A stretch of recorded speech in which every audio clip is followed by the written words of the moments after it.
बिस्मिल्लाहिर्रहमानिर्रहीम। अस्सलामु अलैकुम दोस्तों, उम्मीद आप सब खैरवाफियत से होंगे। शेर फरगाना पार्ट 8। नाज आफरीन बेगम कई दिन तक अहमद जमाल का इंतज़ार करती रही, मगर उसे ना आना था और ना वो आया। फिर जब मुगल शहजादी ने हकीकत हाल जानने की कोशिश की तो वक्त की रफ्तार का जाविया बदल चुका था। उमर शेख मिर्ज़ा ने बहराम मिर्ज़ा और उसकी रंगीन मिजाज बेटी से किसी किस्म की बाज़पुरस नहीं की, बल्कि इंतहाई खामोशी और राजदारी के साथ शब की तारीकी में उन दोनों को फरगाना से रुखसत करने का वादा कर लिया। फिर जब उमर शेख मिर्ज़ा ने बहराम मिर्ज़ा को अपने फैसले से आगाह किया तो वो रियाकार इंसान बड़े गदागराना अंदाज में वालिय फरगाना से इस रहम की भीख मांगने लगा। मैं इतनी उजलत में कहाँ जाऊँगा, मुझे कुछ दिन और अपने कदमों में पड़ा रहने दीजिए। उमर शेख मिर्ज़ा पर बहराम मिर्ज़ा की मुनाफिकाना फरियादों का ज़रा भी असर नहीं हुआ और उसे मज़ीद एक दिन की मोहलत दिए बगैर रात के अंधेरे में कसरे शाही से रुखसत कर दिया गया।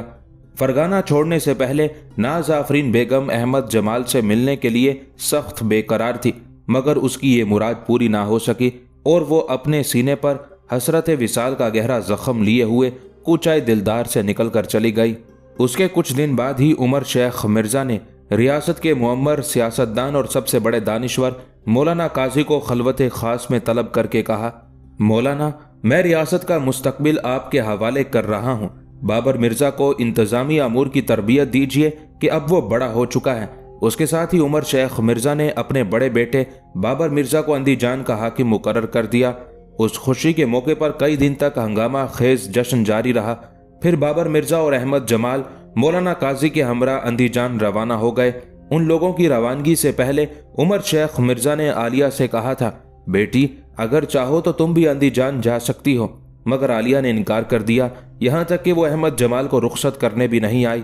इस तरह तकरीबन 1 साल गुजर गया। तकरीबन हर 15 दिन बाद मौलाना काजी अपने एक मोतबर कासिद के जरिए वाली फरगाना को एक खुफिया खत अरसाल करते थे, जिसमें तहरीर होता था कि बाबर मिर्ज़ा आला तरीन इंतज़ामी सलाहियतों का मालिक है। हर गुजरने वाले दिन के साथ उसके औसाफ नुमाया हो रहे हैं और इंशाअल्लाह वो जल्द अपने आप को एक बाकमाल हुक्मरान साबित कर देगा।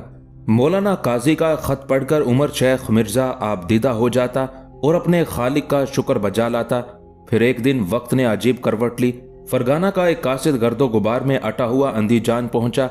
ये कासिद आलिया थी। आलिया ने लरसते हाथों से वो खुफिया खत बाबर मिर्ज़ा के हवाले किया। बाबर मिर्ज़ा बड़ी वहशत और इस्तराब की हालत में खत पढ़ता रहा। फिर यकायक हाकिम अंदीजान का पूरा जिस्म कांपने लगा और कागज उसके हाथ से छूटकर फर्श पर गिर पड़ा। उमर शेख मिर्ज़ा का इंतकाल हो चुका था। अगरचे बाबर मिर्ज़ा एक बाहिम्मत शहजादा था, लेकिन बाप के इंतकाल की खबर सुनकर वो कुछ देर के लिए अपने होशो हवास खो बैठा था। एक तो वली अहद फरगाना की कम उम्री और दूसरे ये सदमा अजीम कि जिसे बर्दाश्त करते करते आहनी आसाब रखने वाले इंसान भी अंदर से टूट फूट जाते हैं। और फिर कैसा शफीक व मेहरबान बाप कि जिसके अदलो इंसाफ, रवादारी और रहमदिली की कस्में गैर भी खाते थे। ये क्या हो गया हमशीरा मोहतरम, नागहां बाबर मिर्ज़ा चीख उठा और आलिया ताजदार से लिपट गया। मैं तो सोच भी नहीं सकता था कि बाबा जान मुझे इस तरह तन्हा छोड़कर चले जाएंगे। सब्र करो शहजादे, आलिया ताजदार ने वली अहद फरगाना के सर पर हाथ फेरते हुए कहा, यह तो एक रस्म है कि जिसे अदा करने के लिए दुनिया का हर जी रूह मजबूर है। क्या साहिब आलम ने मुझे इसीलिए अंदीजान भेजा था कि वो मेरी गैर मौजूदगी में चुपचाप दुनिया छोड़कर चले जाएं? बाबर मिर्ज़ा इस तरह रो रहा था जैसे वो उस वक्त आलिया ताजदार की बजाय अपनी माँ कुतलक खानम के बाजुओं के हिसार में है। और वली अहद फरगाना का ये तासुर कुछ गलत भी नहीं था कि आलिया ताजदार ने बाबर मिर्ज़ा को बरसों अपनी गोद में खिलाया था। रिश्ते के एतबार से बाबर मिर्ज़ा उसका फुप्पी ज़ात भाई था, मगर उम्र के फ़र्क ने उस रिश्ते को कमोबेश माँ और बेटे के रिश्ते में तब्दील कर दिया था। साहिब आलम, क्या दुनिया के किसी इंसान को भी अपनी ज़िंदगी, मौत और तकदीर पर कोई इख्तियार नहीं? आलिया ताजदार अपने जज्बों की सच्चाई के साथ बाबर मिर्ज़ा के गम में शरीक थी और इसी वजह से वो खुद भी ज़ारो कतार रो रही थी। ये बहुत मजबूरियों का सफ़र था शहजादे, तुम तो बहुत जी फहम और होशमंद इंसान हो, इसलिए साहिब आलम की मजबूरियों को समझने की कोशिश करो। आलिया ताजदार इंतहाई असर अंगेज और मंतकी लहजे में तसल्लियाँ देने की कोशिश कर रही थी। मैं साहिब आलम की उस मजबूरी को खूब समझता हूँ हमशीरा मुअज्जमा, بابر مرزا نے اس غم گسار خاتون کی آغوش محبت سے الگ ہوتے ہوئے کہا جو اس جاں گداز ساتھ میں ایک ماں کا کردار انجام دے رہی تھی۔ آخر صاحب عالم کو ایسی کون سی خوفناک بیماری لاحق تھی کہ وہ اتنی عجلت میں اپنے آخری سفر کے لیے مجبور ہو گئے؟ ابھی چند روز پہلے فرگانہ کا قاصد صاحب عالم کی بہترین صحت کی خوشخبری لے کر میرے پاس حاضر ہوا تھا، پھر یہ سب کچھ کیسے ہو گیا؟ بابر مرزا کی آنکھوں سے آنسو جاری تھے اور اس کی اضطرابی کیفیت میں دم بدم اضافہ ہوتا جا رہا تھا۔ صاحب عالم کو کوئی بیماری لاحق نہیں تھی، شدت غم کے باعث عالیہ تاجدار کی آواز گھٹ گھٹ جاتی تھی۔ ان کا آخری سفر ایک حادثاتی سفر تھا۔ وہ یکایک کبوتر خانے کی چھت سے گرے اور اپنے خالق حقیقی سے جا ملے۔ عمر شیخ مرزا فرگانہ اور اندی جان کا با اختیار حکمران ہوتے ہوئے بھی لہو و لعب کی زندگی سے ہمیشہ دور رہتا تھا۔ قصر شاہی میں اکثر رقص و سرور کی محفلیں آراستہ ہوتی تھیں، مگر عمر شیخ مرزا نے ان تفریحات کو اپنی زندگی کے وظائف میں کبھی شامل نہیں کیا۔ وہ محض دنیا داری کی خاطر مغل بادشاہوں کی ان بیہودہ رسموں پر عمل کرتا تھا، ورنہ وہ اپنی ذاتی زندگی میں ایک شریف النفس اور باکردار انسان تھا۔ کیف و نشاط سے بے رغبتی کے باوجود عمر شیخ مرزا کو کبوتروں سے غیر معمولی دلچسپی تھی اور اس کا یہ شوق بڑھتے بڑھتے جنون کا رنگ اختیار کر گیا تھا۔ اپنے اس شوق کی تکمیل کے لیے والی فرگانہ نے دنیا بھر سے اعلیٰ نسل کے کبوتر منگائے تھے اور کبوتر خانے کے لیے محل کی ایک پرانی عمارت وقف کر دی تھی۔ عمر شیخ مرزا فرصت کے بیشتر لمحات اسی کبوتر خانے میں گزارتا تھا۔ ان معصوم اور خوبصورت پرندوں کو دیکھ کر اسے ایک عجیب سی خوشی کا احساس ہوتا تھا۔ پھر ایک دن یہی شوق اس کی ہلاکت کا سبب بن گیا۔ کبوتر خانے کی عمارت اندر ہی اندر کمزور ہو چکی تھی۔ ایک روز عمر شیخ مرزا کبوتر خانے کی چھت پر ٹہلتے ہوئے کبوتروں کی اڑان سے لطف اندوز ہو رہا تھا کہ یکایک چھت بیٹھ گئی اور والی فرگانہ اس کے ملبے میں دب گیا۔ اس ہولناک حادثے کی اطلاع پاتے ہی قصر شاہی کے تمام خدمتگار دوڑ پڑے۔ عمر شیخ مرزا کو ملبے سے نکالا گیا تو اس کا پورا جسم لہو لہان تھا، کئی ہڈیاں ٹوٹ چکی تھیں اور سر بہت زیادہ متاثر ہوا تھا۔ درباری حکیموں نے جان توڑ کوششیں کی لیکن مسیحائی کا وقت گزر چکا تھا۔ بس ایک بار عمر شیخ مرزا کے ہونٹ کانپے اور اس کی زبان سے چند الفاظ ادا ہوئے، میرا بیٹا بابر مرزا۔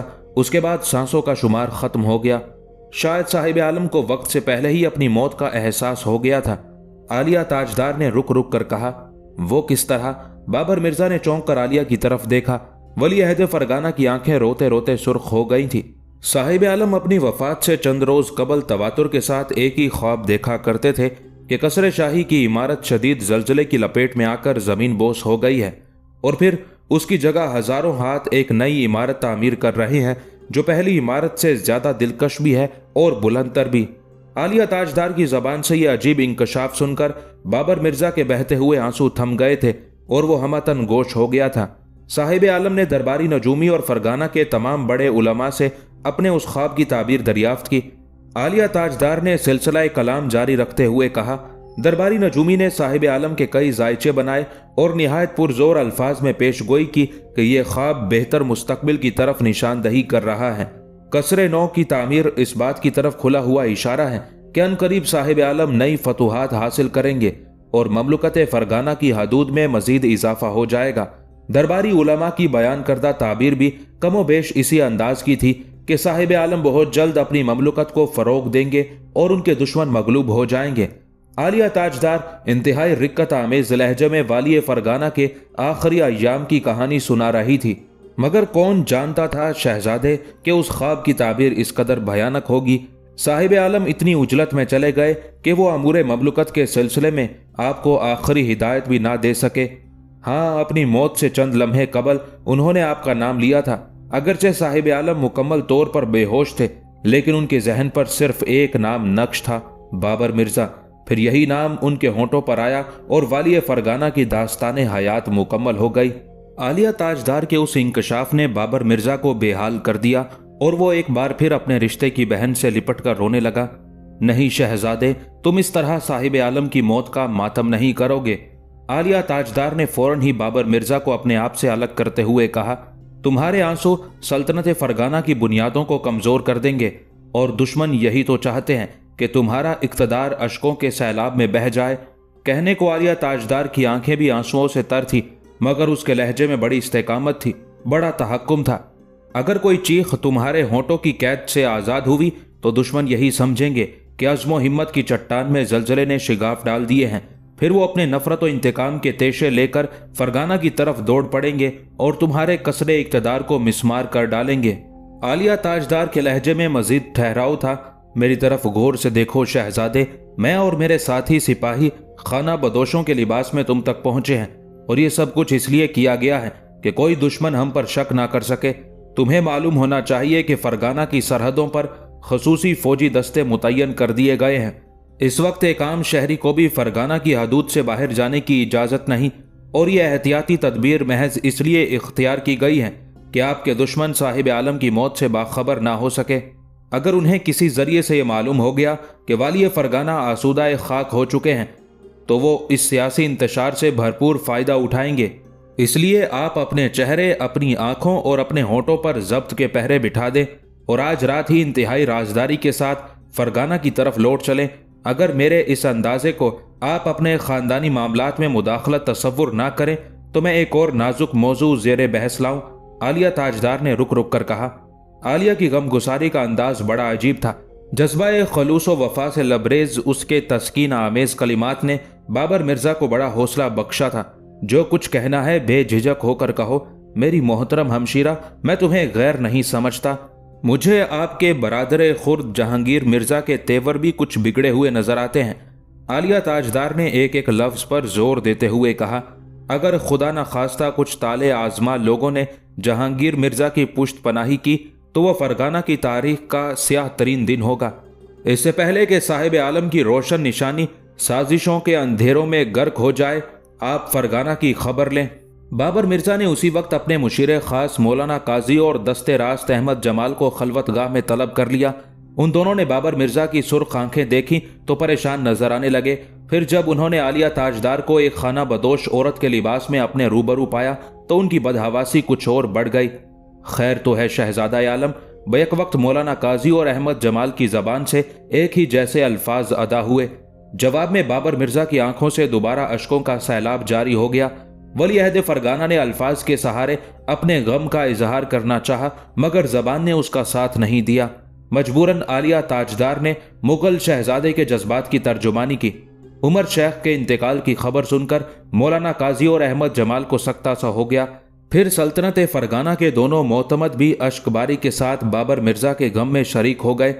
मौलाना काजी कुछ देर तक उमर शेख मिर्ज़ा के औसाफ बयान करते रहे कि मरने वाला एक आदिल हुक्मरान था और उसकी सोच बहुत ज़्यादा तामीरी थी।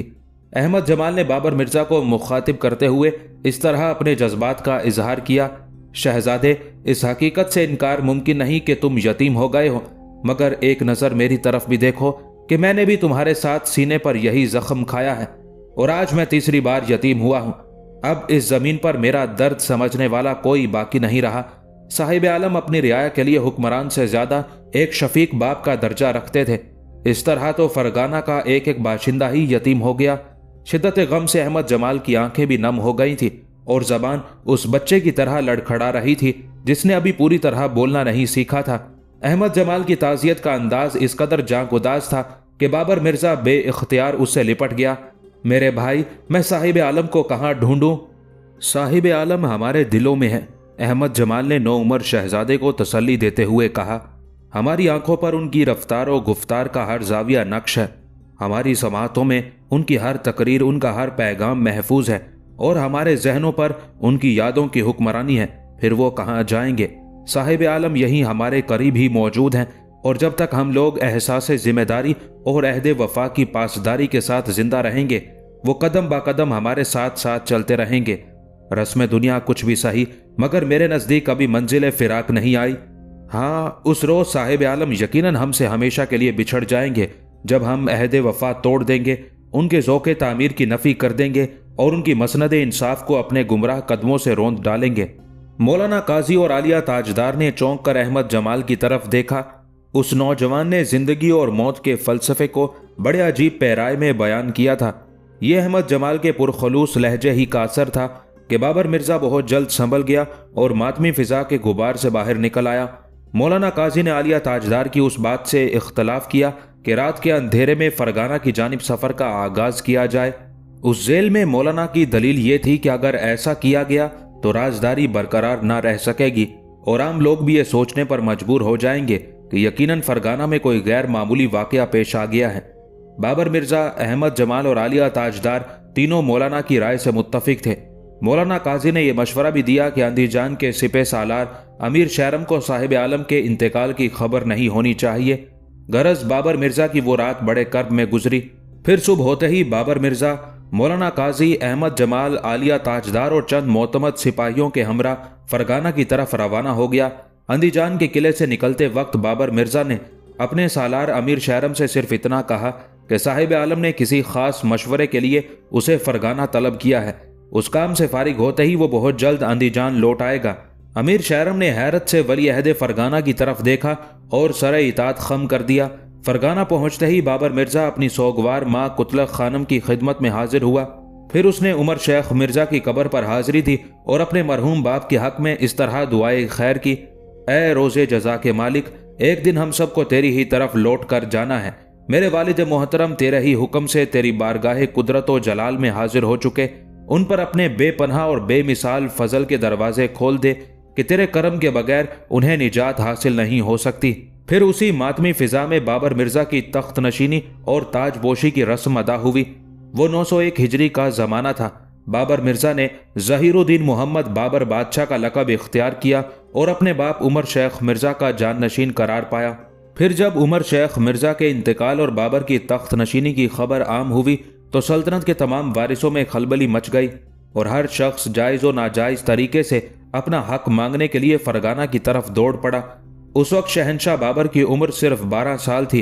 कोई ये सोच भी नहीं सकता था कि ये नो उम्र बादशाह इतनी जल्द मसाइब के हजूम में घिर जाएगा।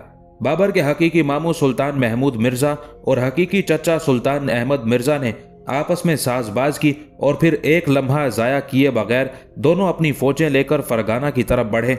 उस वक्त सुल्तान महमूद मिर्जा के तसर्रुफ में हिसार का इलाका था और सुल्तान अहमद मिर्जा समरकंद का हुक्मरान था। उन दोनों इक्तदार परस्तों ने चंद गज जमीन की मोहब्बत में तमाम खूनी रिश्तों को फरामोश करके नो उमर शहनशाह बाबर को चारों तरफ से घेर लिया था। उस नाजुक मौके पर सल्तनत फरगाना के कुछ पुराने नमक खारों ने भी बाबर से गद्दारी की और सुल्तान अहमद मिर्जा से जाकर मिल गए और नए नए अंदाज से फितना अंगेजी करने लगे। फरगाना का मुहासरा रोज बरोज तंग होता जा रहा था। अगर कुछ दिन और यही सूरत हाल जारी रहती तो फरगाना की हुकूमत के खात्मे के साथ साथ बाबर की जान को भी शदीद खतरा लाहक हो जाता। यहाँ तक कि नो उमर शहनशाह कैदी बना लिया जाता या फिर उसे खूनरेज मार्के के बाद कत्ल कर दिया जाता। दोनों सूरतों में बाबर की शिकस्त यकीनी नजर आ रही थी। सिपह सालार अमीर शैरम चाहता था कि वो बाबर को लेकर ओज़कंद के पहाड़ों में चला जाए और फिर मौसम के साजगार होने तक यहीं रूपोश रहे, मगर मौलाना काजी ने अमीर शैरम की उस राय से इख्तलाफ करते हुए मिसाली जुर्रत का मुजाहिरा किया। फिर मौलाना काजी रात के अंधेरे में बाबर को लेकर अंदीजान चले गए।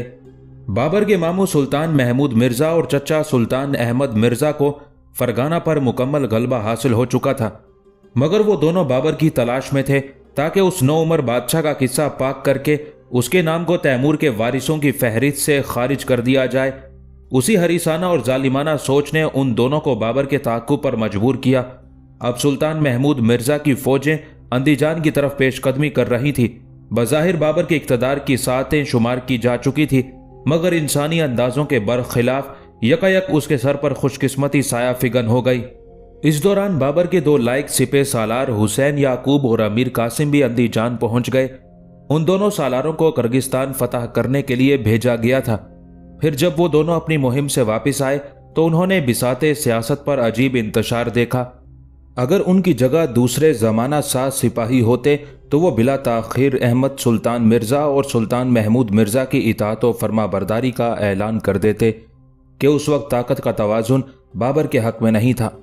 मगर हुसैन याकूब और अमीर कासिम ताकत के गुलाम नहीं थे, अपने अहद वफा के आसीर थे। इसलिए बाबर की खिदमत में हाजिर हुए और इंतहाई पुरजोश लहजे में बादशाह को अपनी वफादारियों का यकीन दिलाया।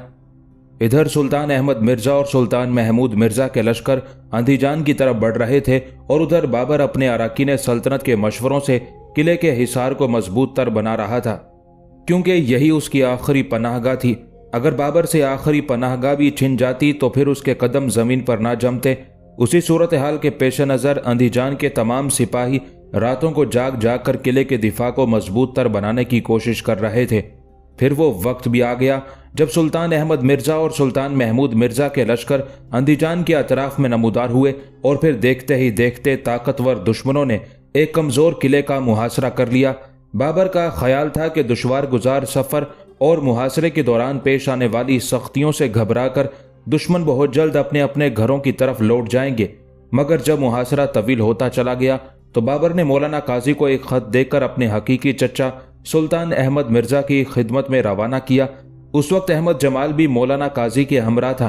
बाबर ने खूनी रिश्तों का हवाला देते हुए अपने खत में तहरीर किया था, मोहतरम चचा, मेरी तरफ गौर से देखिए, ना मैं आपके लिए गैर हूँ और ना कोई दुश्मन। सारी दुनिया जानती है कि मैं आपके छोटे भाई उमर शेख मिर्ज़ा का बेटा बाबर मिर्ज़ा हूँ। मुझे मालूम है कि हजूर वाला बनफ्से नफीस अंदीजान में रहकर हुक्मरानी नहीं करेंगे, लिहाजा अगर इस इलाके का इंतज़ाम मेरे ही पास रहने दिया जाए तो इसमें क्या मुज़ायका है। आखिर मैं भी आपके बेटे की मानिद हूँ और वही बेटा आपको यकीन दिलाता है कि वो सारी ज़िंदगी आपका इताअत गुजार व फरमा बरदार रहेगा। सुल्तान अहमद मिर्ज़ा बाबर का ख़त पढ़कर बहुत खुश हुआ। वो अपने भतीजे की दरख्वास्त को मुकम्मल तौर पर कबूल करना चाहता था, मगर अराकीन सल्तनत और उमारा ने उसकी शदीद मुखालफत की। फिर तुम लोग क्या चाहते हो? सुल्तान अहमद मिर्ज़ा ने नरम लहजा इख्तियार किया। वो अपने उमराए सल्तनत को नाराज़ करना नहीं चाहता था। हम अंदीजान के किले को बज़ोर शमशीर फतह करेंगे। समरकंद के कई सरदारों ने बैक ज़बान कहा, वो आपका भतीजा नहीं, सिर्फ उमर शेख मिर्ज़ा का बेटा है। सरदारों के चेहरों पर नागवारी का रंग साफ नुमाया था और उनके लहजे बहुत ज्यादा तल्ख हो गए थे। और क्या आप उमर शेख मिर्ज़ा को भूल गए, जिसने अपनी अयारियों से आपके तोसी पसंदाना अज़ाइम को कई बार खाक में मिलाया? ये उसी उमर शेख मिर्ज़ा के बेटे की आजिज़ाना दरख्वास्त है जो वक्त पड़ने पर आपसे रहम की भीख मांग रहा है। अगर ये वक्त गुजर गया तो फिर वो दोबारा आपके सामने सर उठाए खड़ा होगा और उसी अंदाज से शातिराना चालें चलेगा जो उसके बाप की फितरत सानिया थी। हमारी गुस्ताखी माफ, ऐसा हरगिज नहीं होगा। हम बाबर से उसके बाप की एक एक हरकत का इंतकाम लेंगे। सुल्तान अहमद मिर्ज़ा ने अपने मुअज़्ज़ज़ अराकीन सल्तनत का जवाब सुना और फिर मौलाना काजी से मुखातिब होकर बोला, हमने चाहा था कि हम अपने सरकशो नाफरमान भाई के बेटे की दरख्वास्त को कबूलियत का शर्फ बख्श दें, मगर हमारे मोहतरम अराकीन सल्तनत ऐसा नहीं चाहते। दरअसल ये लोग हुकूमत के कारिंदे नहीं, हमारे दस्तो बाजू हैं और हम बाबर मिर्ज़ा की ख्वाहिश की तकमील के लिए अपने दस्तो बाजू नहीं काट सकते। इसलिए वापस जाओ और बाबर मिर्ज़ा से कह दो कि वक्त का इंतज़ार करे। अब वक्त ही हमारे और उसके दरमियान फैसला करेगा। मौलाना काजी ने सुल्तान अहमद मिर्ज़ा के सामने उसी कर्रोफर का मुजाहरा किया जो एक मर्द आज़ाद का शेवा होता है, मगर जब वो दुश्मन की खैमागाह से बाहर निकले तो किसी शिकस्त खोरदा इंसान की तरह बहुत ज़्यादा निढाल नजर आ रहे थे और अहमद जमाल के जहन में आंधियां सी चल रही थी। उसकी समात में बार बार सैयद मेहदी के अल्फाज गूंज रहे थे, जब वारिसे फरगाना आफात व मसाइब के हजूम में घिर जाए तो मेरा ये ख़त उसके हवाले कर देना। आज से पहले अहमद जमाल को सैयद मेहदी के अल्फाज कुछ अजीब से लगे थे और वो सोचा करता था कि क्या एक खुशबख्त शहजादे पर इतने बुरे दिन भी आ सकते हैं। फिर जब वो सुल्तान अहमद मिर्ज़ा के खेमे से नाकाम व नामुराद लौटा तो उसे अंदाज़ा हो गया कि शायद बाबर की गर्दिश का वही दौर शुरू हो चुका है जिसकी पेशगोई सैयद मेहदी रहमतुल्लाह अलैह ने उस वक्त की थी जब फरगाना का वारिस पैदा भी नहीं हुआ था। जैसे ही मौलाना काजी किले के सदर दरवाजे में दाखिल हुए, उन्होंने बाबर को अपना मुंतजिर पाया। मौलाना को देखते ही बाबर ने इंतहाई मुस्तरिब लहजे में अपने मुशीर खास से पूछा, क्या हुआ मौलाना, अम मोहतरम ने मेरी तजवीज़ मान ली? नहीं शहनशाह, मौलाना काजी के लहजे की शिकस्तगी साफ जाहिर हो रही थी। आपके अम मोहतरम तो सुलह पर आमादा हो चले थे, मगर उनके बदखू और फितनाजू सरदारों ने अमन व आफियत के मुसव्वदे को चाक करके उसके पुर्जे हवा में उड़ा दिए। अपने सुलहनामे का हशर देखकर बाबर की आंखों में खून उतर आया। मैंने तो सोचा भी ना था कि वो लोग इस कदर बेरहमी के साथ खानदानी रिश्तों को पामाल कर डालेंगे। क्या वो हिर्स की नीलामगाह में मेरी मजबूरियां खरीदना चाहते हैं? हाँ मेरे शहनशाह, उनकी यही मर्जी है। मौलाना काजी के लहजे से भी शदीद तलखी झलक रही थी। वो उसी अंदाज के ताजिर हैं, इंसानों से उनकी मजबूरियां खरीदते हैं और नफरत व कहर फरोख्त करते हैं। उनके नज़दीक रिश्तों की कोई अहमियत नहीं, वो सिर्फ ज़मीन के सौदागर हैं और उन्हें हर हाल में अंदीजान की ज़मीन चाहिए। پھر میں بھی اتنی آسانی سے یہ زمین ان کے ہاتھ نہیں بیچوں گا۔ ایسے سنگین لمحات میں بھی بابر کے چہرے پر خوف و ہراس کا ہلکا سا عکس تک نہیں تھا۔ آفرین، 100,000 آفرین۔ مولانا قاضی کے ہونٹوں پر ایک آسودہ مسکراہٹ ابھر آئی۔ جب شہنشاہ کا لقب اختیار کیا ہے تو پھر اس لفظ کی آبرو رکھنا، یہی ادا شہنشاہوں کی شایان شان ہوتی ہے کہ وہ نہ کسی کی مجبوریاں خریدتے ہیں اور نہ وہ کسی مجبور پر اپنی حیوانی مرضی مسلط کرتے ہیں۔ قلعہ اندھی جان کا محاصرہ جاری رہا۔ سلطان احمد مرزا اور سلطان محمود مرزا کا خیال تھا کہ بابر بہت جلد اسیری جیسی زندگی سے گھبرا کر ایک دن خود ہی قلعے کا دروازہ کھول دے گا اور پھر خود ہی ان لوگوں کی مرضی کے مطابق غلامی کی زنجیریں پہن لے گا۔ مگر بابر کی استقامت کے باعث دشمنوں کے سارے اندازے غلط ثابت ہوئے۔ نوعمر بادشاہ اپنی محدود فوجی طاقت کے باوجود سلطان احمد مرزا کے سامنے سر جھکانے کے لیے تیار نہیں تھا۔ پھر ایک رات بابر نے ایک روشن چہرہ بزرگ کو خواب میں دیکھا۔ وہ بزرگ بابر کو ہاتھ کے اشارے سے صبر کی تلقین کر رہے تھے۔ صبح بیدار ہو کر بابر نے اپنا یہ خواب مولانا قاضی اور احمد جمال کے روبرو بیان کیا۔ مولانا قاضی امور سیاست کے ماہر ہونے کے علاوہ ایک بڑے مذہبی عالم بھی تھے۔ خواب کے ہر پہلو پر غور کرنے کے بعد مولانا نے یہی تعبیر دی کہ کسی بزرگ کو خواب میں دیکھنا ایک مبارک فعل ہے۔ شہنشاہ، ان بزرگ کا چہرہ کیسا تھا؟ جب مولانا قاضی خواب کی تعبیر بیان کر چکے تو احمد جمال نے بابر سے پوچھا۔ بابر نے اپنے ذہن پر زور دے کر ان بزرگ کے نقش و نگار کے بارے میں بتایا تو احمد جمال بے ساختہ پکار اٹھا، یہ تو میرے بابا کا چہرہ ہے، سید مہدی کا روشن و تابناک چہرہ۔ احمد جمال کے لہجے سے عجیب احساس مسرت کا اظہار ہو رہا تھا۔ مولانا قاضی نے بھی احمد جمال کے بیان کی تائید کرتے ہوئے کہا، ہاں وہ سید مہدی ہی ہو سکتے ہیں۔ میرے نزدیک یہ کوئی حیرت انگیز امر نہیں، بے شک آپ نے انہیں نہیں دیکھا، مگر پھر بھی آپ کے اور سید مہدی کے درمیان ایک غائبانہ رشتہ موجود تھا۔ جب صاحب عالم ولی عہد سلطنت کا انتظار کرتے کرتے مایوس ہو چکے تھے تو اسی مرد قلندر نے بارگاہ رب ذوالجلال میں وارث فرگانہ کی پیدائش کے لیے دن رات دعائیں کی تھی۔ اب یہ قدرت کا عجیب راز ہے کہ جب صاحب عالم آپ کی ولادت کی خوشخبری لے کر اس مرد قلندر کی جھونپڑی میں پہنچے تو سید مہدی اس دنیا سے رخصت ہو چکے تھے۔ سید مہدی کے ذکر نے کچھ دیر کے لیے فضا کو سوگوار بنا دیا تھا، مگر پھر بھی یہ تینوں افراد اپنی اپنی جگہ عجیب سی طمانینت کا احساس کر رہے تھے۔ پھر کچھ دن بعد ہی بابر کو اپنے خواب کی تعبیر کھلی آنکھوں سے نظر آنے لگی۔ کسی کے وہم و گمان میں بھی نہ تھا کہ سلطان احمد مرزا کا لشکر جرار یکایک ایک عجیب سی آفت کا شکار ہو جائے گا۔ سمرقند اور حصار کے فوجی معمول کے مطابق سکون و عافیت کی گہری نیند سوئے تھے، مگر جب وہ بیدار ہوئے تو ایک بہت بری خبر ان کے جاگنے کا انتظار کر رہی تھی۔ راتوں رات سمرقندیوں کے 50 گھوڑے اپنے اپنے تھانوں پر مردہ پائے گئے تھے۔ سلطان احمد مرزا اور سلطان محمود مرزا نے اسے ایک اتفاقی حادثہ سمجھ کر نظر انداز کر دیا، مگر جب 2-3 دن کے مختصر سے عرصے میں ہزاروں گھوڑے ہلاک ہو گئے تو سمرقند اور حصار کے حکمران بدحواس نظر آنے لگے۔ اب سلطان احمد مرزا اور سلطان محمود مرزا کو احساس ہوا کہ یہ گھوڑوں میں پھیلنے والی ایک وبائی بیماری ہے جس کا بظاہر کوئی علاج ممکن نہیں تھا، مگر جب 2-3 دن کے مختصر سے عرصے میں ہزاروں گھوڑے ہلاک ہو گئے تو سمرقند اور حصار کے حکمران بدحواس نظر آنے لگے۔ اب سلطان احمد مرزا اور سلطان محمود مرزا کو احساس ہوا کہ یہ گھوڑوں میں پھیلنے والی ایک وبائی بیماری ہے جس کا بظاہر کوئی علاج ممکن نہیں تھا۔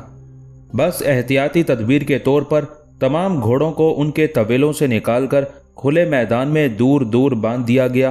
اس طرح گھوڑوں کی موت کی شرح تو کم ہو گئی، لیکن پھر بھی جانوروں کی ہلاکت کا سلسلہ برابر جاری رہا۔ اس افتاد ناگہانی نے سمرقند اور حصار کے سپاہیوں کو بابر سے جنگ کرنے کی بجائے نئی فکر میں مبتلا کر دیا تھا کہ وہ سواری کے بغیر اپنے اپنے علاقوں کو کس طرح واپس جائیں گے۔ بالآخر سلطان احمد مرزا مجبور ہو گیا کہ وہ بابر سے دوبارہ صلح کے مذاکرات شروع کرے۔ نتیجتاً سمرقند کی جانب سے امیر درویش محمد اور اندھی جان کی طرف سے سپہ سالار یعقوب نے نمائندگی کی۔ پھر یہ دونوں امراء عیدگاہ کے میدان میں جمع ہوئے اور مختصر سے وقت میں صلح کے تمام معاملات طے پا گئے۔ جب دشمن کی فوجیں ناکام واپس جا رہی تھی تو اندھی جان کے اکثر باشندے آواز بلند کہہ رہے تھے کہ یہ کھلی ہوئی تائید غیبی ہے، اس کے سوا کچھ نہیں۔ بابر، مولانا قاضی، احمد جمال اور دیگر امراء سلطنت نے قلعے کی فصیل سے اپنے سیاسی حریفوں اور طاقتور فوجی دستوں کی نامرادی کا یہ منظر دیکھا تو اسی بلندی پر نماز شکر ادا کی۔ پھر کچھ دن بعد ہی بابر کو سلطان احمد مرزا کے انتقال کی خبر ملی۔ سیاسی اعتبار سے یہ ایک اچھی خبر تھی۔ بتانے والوں نے بتایا کہ دوران سفر ہی سلطان احمد مرزا کو کسی خوفناک بیماری نے گھیر لیا تھا۔ سمرقند کے شاہی طبیبوں نے بہت کوشش کی کہ ان کا حکمران کسی نہ کسی طرح دارالحکومت پہنچ جائے، مگر غریب الوطنی کی موت سلطان احمد مرزا کا مقدر بن چکی تھی۔ ابھی وہ راستے ہی میں تھا کہ فرشتہ اجل نے اس کی سانسیں غصب کر لی۔ اگرچہ سلطان احمد مرزا بابر کا حقیقی چچا تھا، مگر اس کی موت کی خبر سن کر نہ بھتیجے کی آنکھیں نم ہوئی اور نہ فرغانہ و اندیجان کے کسی باشندے کے چہرے پر رنج و الم کی کوئی علامت ابھری، بلکہ اکثر امرائے سلطنت نے تمتماتے چہروں اور پرجوش لہجوں کے ساتھ بابر کو مبارکباد دیتے ہوئے کہا، شہنشاہ کو مبارک ہو کہ دستے قدرت نے ان کے راستے کا ایک بھاری پتھر ہٹا دیا۔